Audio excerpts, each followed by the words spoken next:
दुल्हे के बहिनी पढ़ाई में तेज रसिया राम भजो। अरे दुल्हे के बहिनी पढ़ाई में तेज रसिया राम भजो। प्राइमरी मिडिल इंटर के पास की हो गई बीएससी में फेल रसिया राम भजो। और बीएससी में हो गई फेल रसिया राम भजो। मिडिल में रही उम्र बचा कानी, इंटर में भैली धीरे धीरे सयानी पे पढ़ाई लगी लभवाला पेज रसिया राम भजो।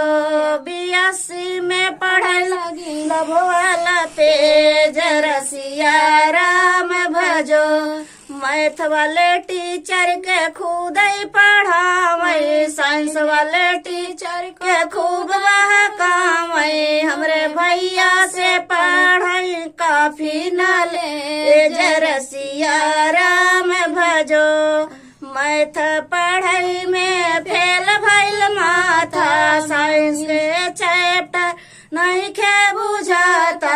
अब तो हो गईल सेज वाली रसिया राम भजो। अब तो हो गईल सेज वाली रसिया राम भजो। ये आखिरी है।